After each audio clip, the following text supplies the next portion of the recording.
Сәлем бердік. Бүгінгі түс шығарылымда түсіңізде аю көрсеңіз қалай жорылады. Арман ғылымының интерпретация кітаптары түсінде аюды көру көріпкелдің батылдығы мен күшін бейнелейтінін, ал кейде түсінде аюды көру армандаушыны шын мәнінде алдайтын адамды білдіреді. Сондықтан ол оған назар аудару керек екенін көрсетеді. Олардың сатқындығына түспеу үшін сенеді.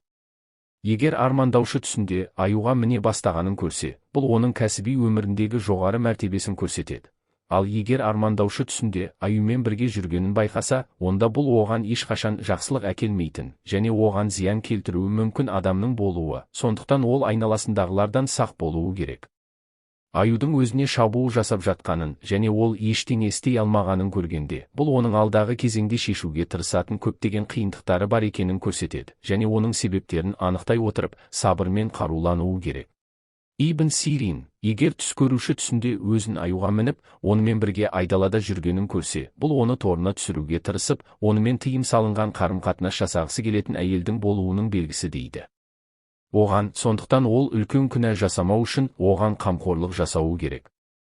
Егер адам айдалада аюды көріп, оның сүтін ішсе, бұл оның санасында болып жатқан нәрсеге алаңдағанын көрсетеді. Сондықтан ол маманның кеңесін қажет етеді. Ал егер көріпкел түсінде аюды қолға алса, бұл оған есептелмейтін жерден келетін табыстарды білдіреді.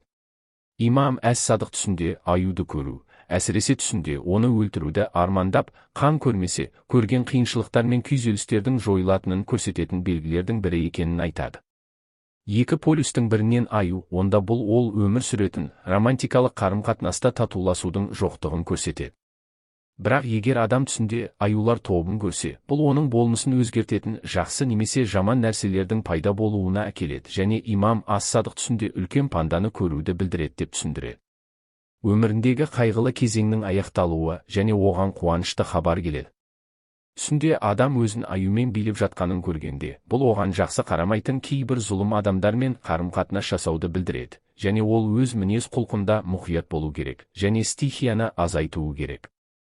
Жалғыз әйел түсінде аюды көргенде, бұл оның қатты қалаған нәрсеге қол жеткізе алмайтынын, сондықтан ол қайғыға батып кететінін білдіреді. Сондықтан ол өз күндерінің қасіретінен құтылуға тырысуы керек.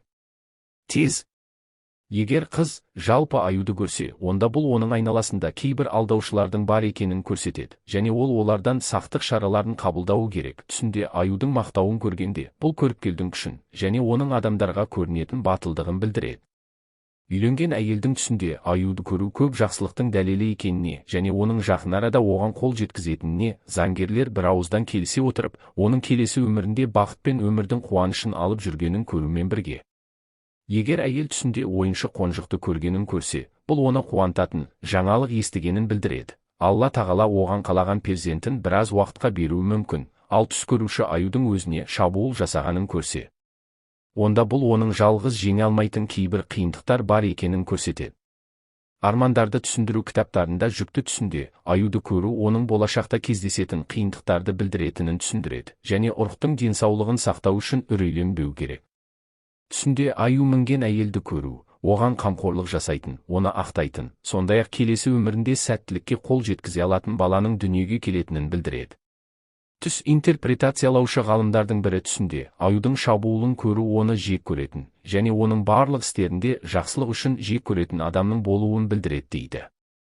Бірақ егер аю түсінде адамға шабуыл жасаса, бірақ оған зиян тигізбесе, онда бұл оның еңсеруге тырысып жатқан қайғылы кезеңнен құтқарылғанын көрсетеді. Ал егер түс көруші оны қуып, оған шабуыл жасауға тырысатын аюлар тобын көрсе, онда бұл оның бетінен де арқасынан да жақсы көретін кейіп танытатын және оны қаламайтын кейбір адамдардың бар екенін көрсетеді.